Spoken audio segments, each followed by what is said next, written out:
Alright, hey there everyone. So we are going to be making a splitter today. This right here is a prototype that I just made out of 1/8 inch plywood. I basically took some measurements of the front of the bumper and just kind of see how it actually fit. I'm not going to give you any dimensions on this. This is something that you're going to have to figure out. Every car is going to be different.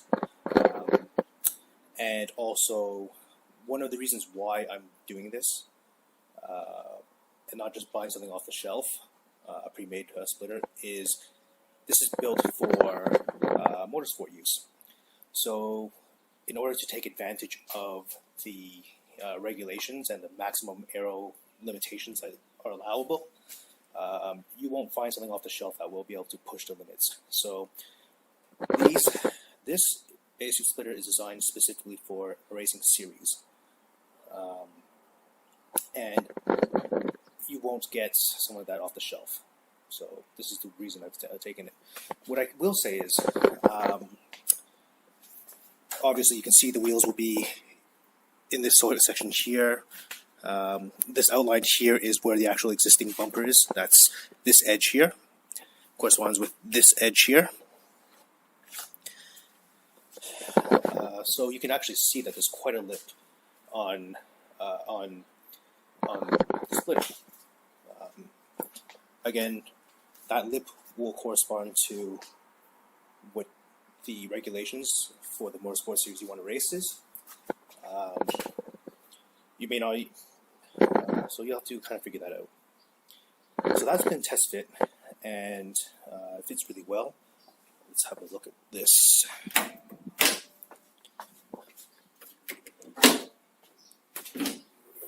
So what you will notice, I made a previous video of just making some bracket splitter supports.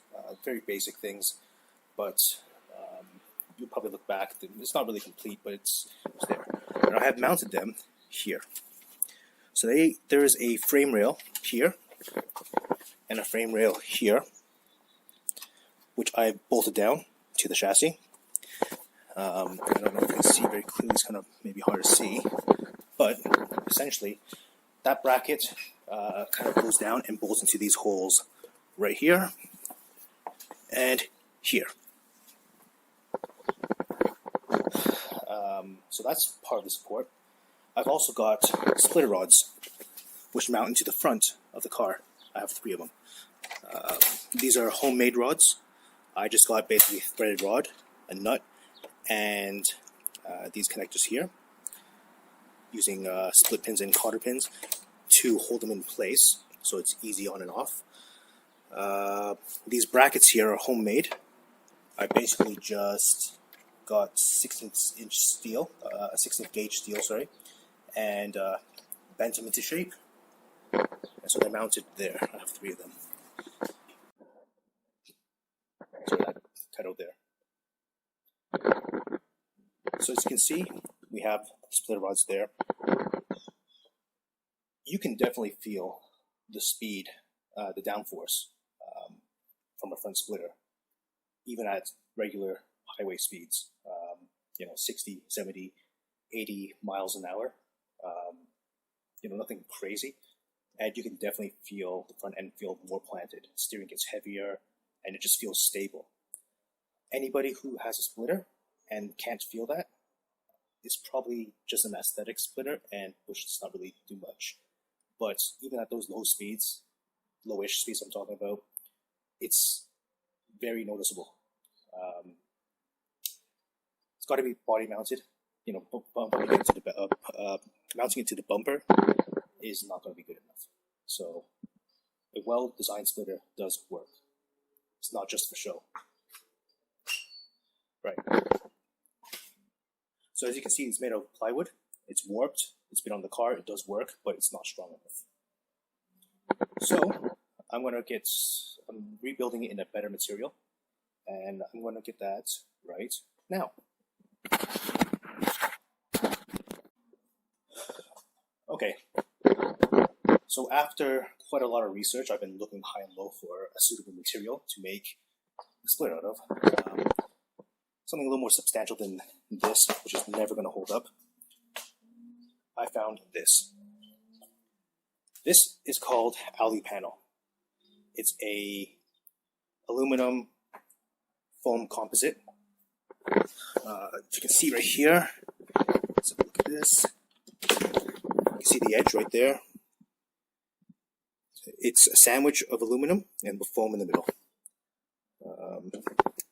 It's very, very strong. You can tell I can tell it's already going to be many, many more times stronger than this stuff here. It's relatively lightweight and it's not going to go anywhere. So the plan is I'm going to get this.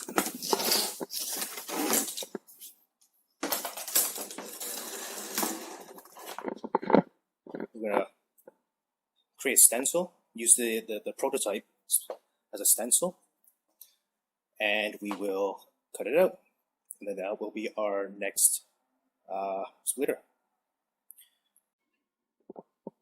Okay, so we've reached another step in this setup before cutting. So as you can see, it's obviously a big piece of material here.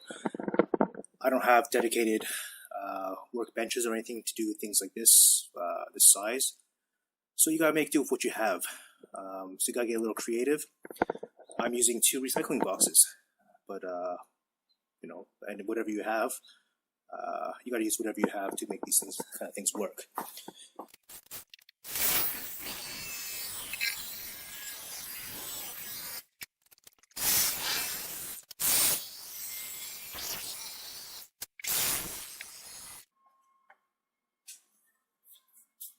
You know what? I think it's going to clean up nicely. It's a little rough around the edges now, literally, but we can clean it up. I'll get I don't know, maybe a flap disc or something, we can clean it up, but the rough shape is coming along. I think this is going to work out nice.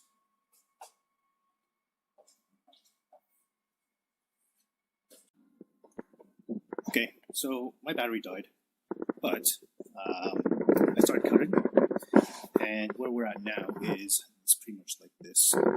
This is going to be the final shape of the splitter. As you can see, the holes have been drilled. All the mounting locations are drilled. So I'll show you how we're going to mount this. I'll show you where I put all the mounts on the car. It's really bright outside. It's been a few hours, and we will take it up when it gets to that point. All right, I'll show you how we do this. All right, so here we are. I have the splitter put on. This is how it's going to look. Splitter board is put on. We have 3 splitter rods, which are tied into a crash rod on the front. These are very convenient. If you don't have something like that, you'll have to find another way, but this is good for me. You can see I actually made my own splitter rods.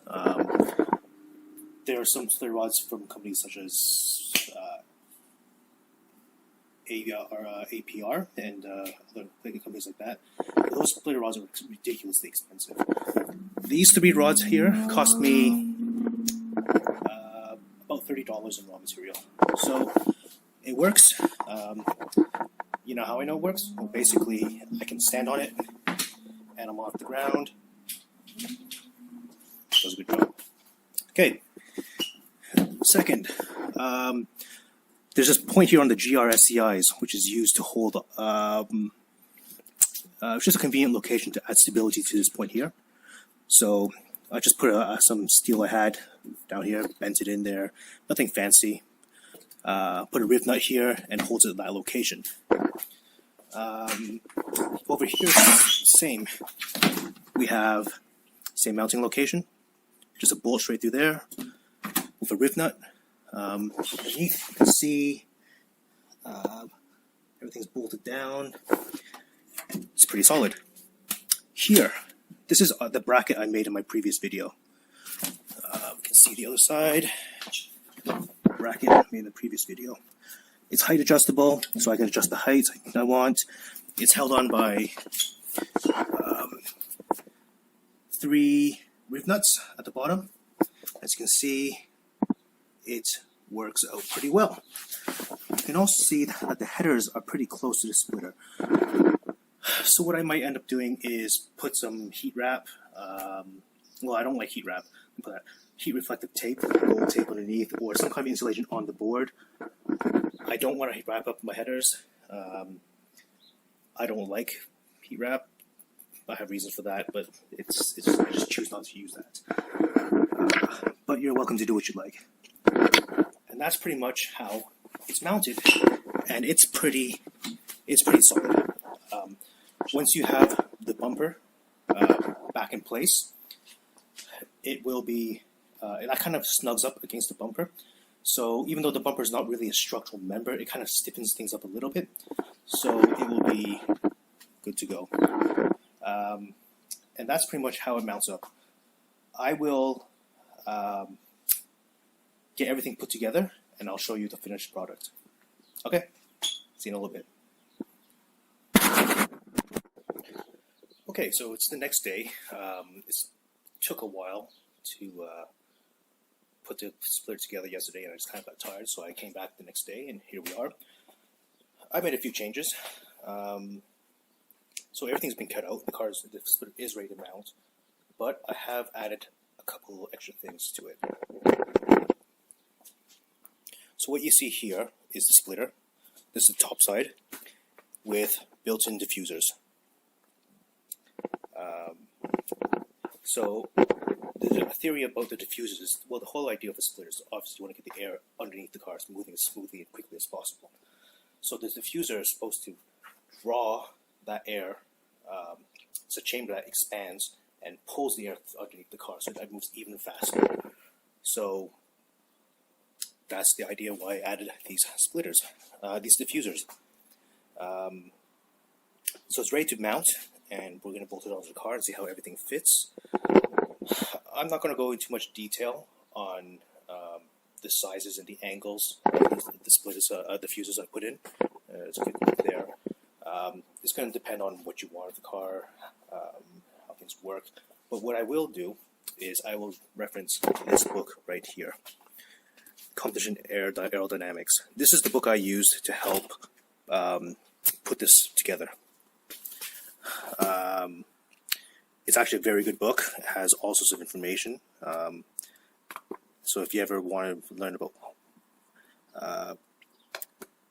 how to improve the aerodynamics of your car, this is a very good resource. There's a lot of information there. Get a book like this. It doesn't have to be this one, but I recommend this one. Read up, and you can fine-tune or get a better idea of how aerodynamics of the car work. Since you're building, you're watching this video, I'm assuming you want to build a front splitter. So I do recommend learning as much as you can about the theory behind it, instead of just putting a piece of wood on the board, your car and hoping for the best. It goes over things like ride height, angle of attack, and generally just the size and speed, and there's a lot of information. So check out a book like that. I'm going to bolt the splitter up to the car now, and let's see how it looks.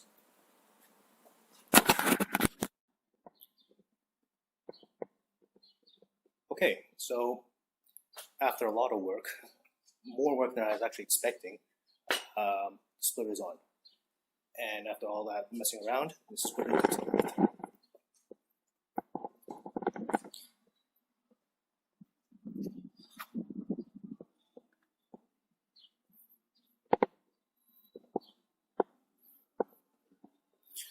You'll see that it still has the protective film on it. I'll peel it off when I'm happy that everything's cleaned up. Right now it's a little jagged, but I'll clean it up. There's going to be little gaps here and there between the bottom there, so I'll have to fill it up. Probably just I'll use something to make sure that no air can get between this and this. That's pretty much it. From above, I don't know if you can see to the engine bay. You can see it down there. See if you can see the diffuser from below. As you can see, ground clearance is very low. We have about 3 inches. Not see.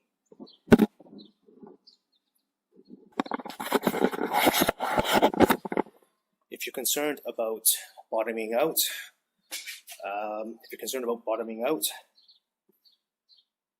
well, don't put a splitter on.